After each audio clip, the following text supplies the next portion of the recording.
তো বাচ্চারা তোমাদের আজকে এই যে নাফিস কেমিস্ট্রি অ্যান্ড ফিজিক্সের আমাদের যেই সায়েন্স প্রজেক্ট আছে সায়েন্স প্রজেক্টের সেই মেলায় তোমাদের কাছে স্বাগতম। ঠিক আছে, তো এই মেলায় আমরা দেখতে পাচ্ছি কি আমাদের এখানে খুব কম বেশি না 3টা প্রজেক্ট আসছে 2টা ব্যাচ থেকে, আর একটা প্রজেক্টও অবশ্য রানিং অবস্থায় আছে, এখনো শেষ করতে পারে নাই।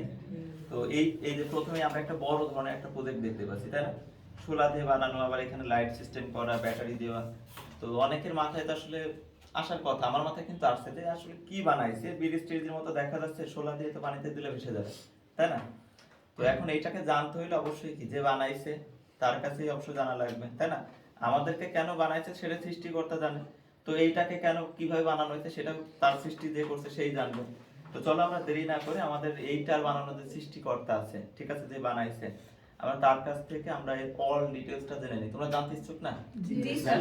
জানতে ইচ্ছুক, তাই তো? তো চলো এটা সম্পর্কে একটু জেনে আসি যে এটা কে বানাইছে। তো আমাদের এখানে এই প্রজেক্টটা যে বানাইছে, প্রজেক্টটার নাম কি? একদম তোমরা একদম বলো, প্রজেক্টের নাম কি? প্রজেক্টের নাম হলো সেভ এনার্জি।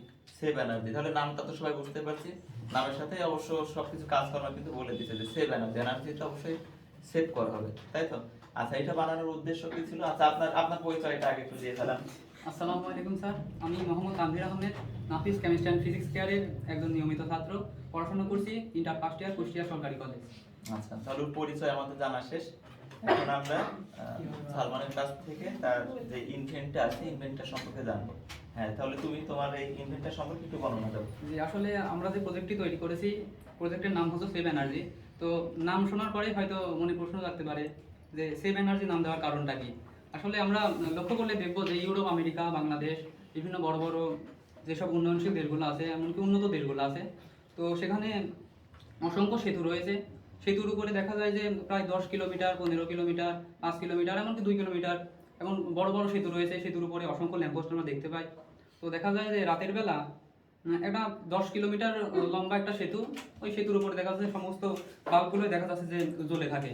তো দেখা যায় সেতুর উপরে একটা গাড়িও নাই, অথচ দেখা যায় যে গাড়ি বাল্বগুলো সবই জ্বলছে। এমনকি দেখা যায় যে ক্রাইসিস চলে আসে। যে এভাবে যদি শক্তি অপচয় হতে থাকে, ব্যয় হতে থাকে, একটি দেশের জন্য শক্তি উৎপন্ন করা আসলে অনেকটাই ব্যয়বহুল একটা বিষয়। তো আমরা যদি দেখি যে কোনো একটা সেতুর উপরে যে শুধুমাত্র যে জায়গায় গাড়িগুলো থাকবে সেই জায়গার বাল্বগুলোই যদি জ্বলে, তো দেখা যাবে একটা সেতুর উপরে একটা গাড়ি আছে, যেই জায়গায় যেই ল্যাম্পপোস্টের নিচে গাড়িটা থাকবে সেই জায়গার বাল্বগুলো জ্বলবে। তাই 2টা গাড়ি আছে, যেই জায়গা দিয়ে গাড়িগুলো যাবে শুধু সেই জায়গাকার ল্যাম্পপোস্টগুলোই জ্বলবে। তো এরকম যদি হয় তাহলে জিনিসটা অনেক ভালো হয় না? তো আসলে সেই রকম আঙ্গিকেই, সেই চিন্তা ভাবনা থেকে আমরা আসলে প্রজেক্টটা তৈরি করেছি। তো আপনি অনুমতি দিলে আমরা দেখাই। হ্যাঁ, অবশ্যই। আচ্ছা আচ্ছা, তার আগে আমার হচ্ছে একটা প্রশ্ন, যে এখানে আমাদের যে ল্যাম্প পোস্ট গুলো দেখছি আমরা, তাই না? এখানে রাস্তা আছে। আচ্ছা, এর জন্য কি আমাদের এক্সট্রা কোনো সোলার সোলার লাগবে নাকি? এখানে সৌর বিদ্যুৎ রিলেটেড কিছু আছে নাকি? আসলে আসলে ল্যাম্পপোস্টগুলো জ্বালানোর জন্য তো আমরা দেখি যে ল্যাম্পপোস্টে সোলার সিস্টেমই করা হয়, সূর্যের আলো ইউজ করে ল্যাম্পপোস্টগুলো জ্বালানো হয়, অথবা অনেক জায়গায় উইন্ড মিল ঘুরিয়ে অথবা টারবাইন, পানির স্রোত ব্যবহার করে বিদ্যুৎ উৎপন্ন করা হয়। তো বিদ্যুৎ আমাদের উৎপন্ন করা লাগবে। আমি ল্যাম্পপোস্ট একটা জ্বালাই বা পুরো সেতুতে জ্বালাই, বিদ্যুৎ উৎপন্ন করা লাগবে। তো বিদ্যুতের সোর্স থেকে বিদ্যুৎ উৎপন্ন হবে, কিন্তু সেই বিদ্যুৎটাকে আমরা কিভাবে বাঁচাতে পারি সেটাই হচ্ছে আমাদের আমরা সেই উদ্যোগটাই নিয়েছি। তো বিদ্যুৎ আমরা যে কোনো সোর্স থেকে উৎপন্ন করতে পারবো, কিন্তু বিদ্যুৎটা কিভাবে সেভ করব সেটা আচ্ছা, তাহলে এখান থেকে আমাদের কাজটা বিদ্যুৎটাকে সেভ করা, সে যে কোনো উপায়ে হইতে পারে, তাই তো? আচ্ছা, ঠিক আছে, তাহলে তুমি তোমার প্রজেক্টের কার্যক্রম শুরু করো, কিভাবে আসলে এটা কাজ করে। আসলে দেখা যাবে যে এই আমাদের প্রজেক্টের নাম, এটা হচ্ছে সেভ এনার্জি। তো এই প্রজেক্টে দেখতে পাচ্ছি আমি একটু সেতু দিয়েছি। সেতুর উপরে আমি আসলে পুরো সেতু, এটা অনেক বড়, যত বড় সেতু হোক না কেন এখানে দেখানো সম্ভব হয়নি, 4টা ল্যাম্পপোস্ট দিয়েছি। দেখা যাবে যে এমন হয় কি আসলে সিস্টেমটা, যে এই এই গা- এই- এই গাড়িটা এই গাড়িটা যদি এখান থেকে এখানে যদি যায়, এই যে এই যে এই গাড়িটা এখানে আসলো, আসার ফলে দেখা যাবে যে এই ল্যাম্পপোস্টের নিচে সেন্সর ইউজ করার কারণে এই সেন্সরে যখন এই গাড়িটা সেন্স দেবে, তখন এই সেন্স থেকে এই বাল্বগুলো জ্বলে উঠছে। আবার এই যে গাড়িটা বের, আমি আস্তে আস্তে আগাবো, আগাইলাম। এই যে এবারে যে হইলো কি, এটা জ্বলে উঠলো কিন্তু এটা নিভে গেছে। এবারে আমি আবারও আগাই।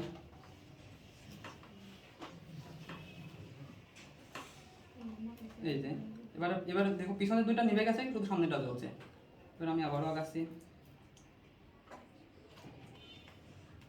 এই যে এবার সামনেটা জ্বলে উঠলো।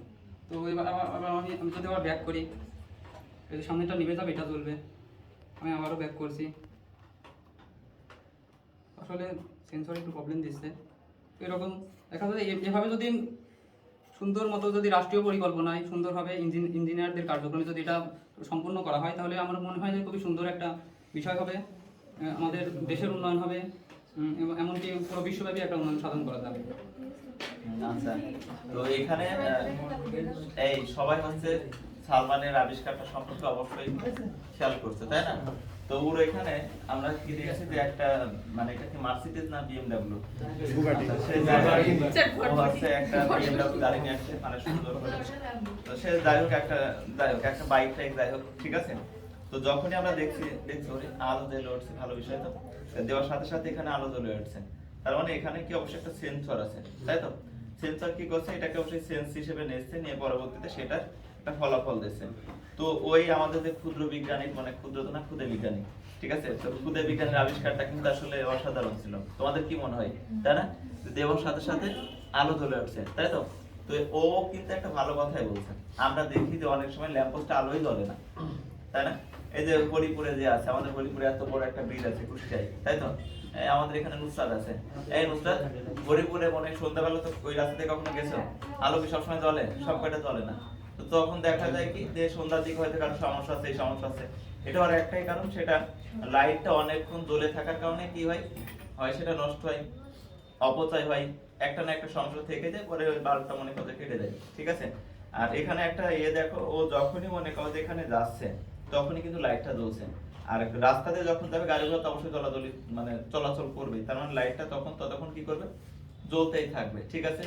এই জায়গাটা আমাদের একটা বিরাট অ্যামাউন্টের একটা যে পাওয়ারটা দরকার, সেটা কিন্তু সেভ থাকছে। গ্রাম অঞ্চলে এখনো অনেক জায়গা আছে যেখানে বিদ্যুৎ পৌঁছায় না, অথবা বিদ্যুৎ গেছে, এদের লোডশেডিং এর পরিমাণটা অনেক বেশি।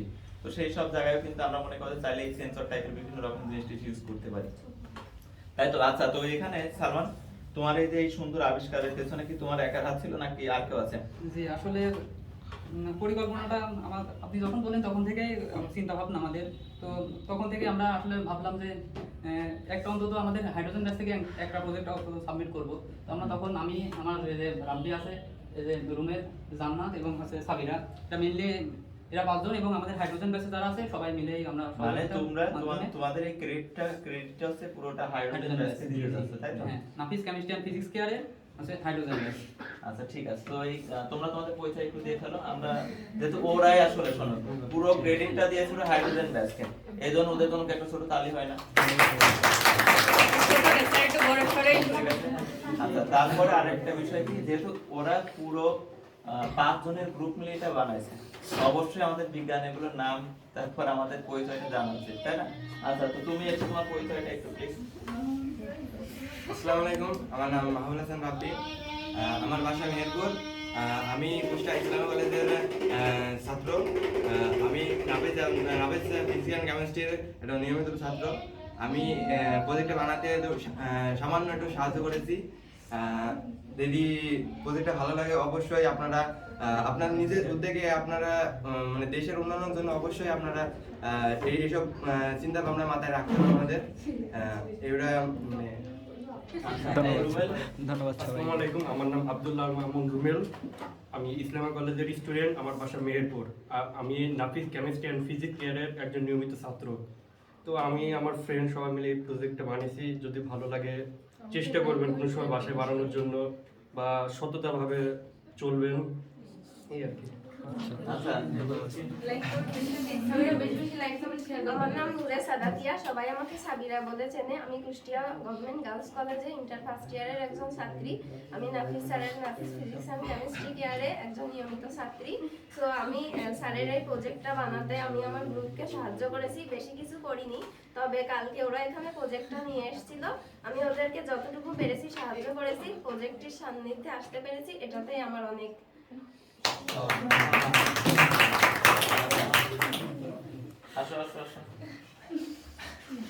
আসসালামু আলাইকুম, আমার নাম জান্নাতুল ফেরদৌস, কুষ্টিয়া গভর্নমেন্ট কলেজের একজন ছাত্রী এবং নাফিস ফিজিক্স অ্যান্ড কেমিস্ট্রি কেয়ারের একজন নিয়মিত ছাত্রী। তো আমরা এটা মানে বানিয়েছে মূলত সালমানের বুদ্ধিতে, এটা আমাদের সম্ভব হয়েছে, আর আমরা একটু সাহায্য করেছি। সবাই একটু লাইক, কমেন্ট, শেয়ার আমাদের একটু সবাইকে সুযোগ করে দিলে খুব ভালো হয়। এই তো শোনো, আমাদের প্রথম যে প্রজেক্টটা ছিল, প্রজেক্টের নাম কি? সেভ এনার্জি প্রজেক্টের কার্যক্রম আমরা এখানেই সমাপ্তি করছি। আমাদের আরো প্রজেক্ট আছে, আমরা সেই কাজে ফিরে যাই, ঠিক আছে? অবশেষে একটা কথা, এই যে এরকম সুন্দর সুন্দর প্রজেক্ট এবং সুন্দর সুন্দর যদি ক্লাস পেতে চাও, রসায়নের রস পেতে চাও, পদার্থবিজ্ঞানে যদি মজা পেতে চাও, নাফিস কেমিস্ট্রি এন্ড ফিজিক্স কেয়ারে চলে যাও। এইটা তো একটা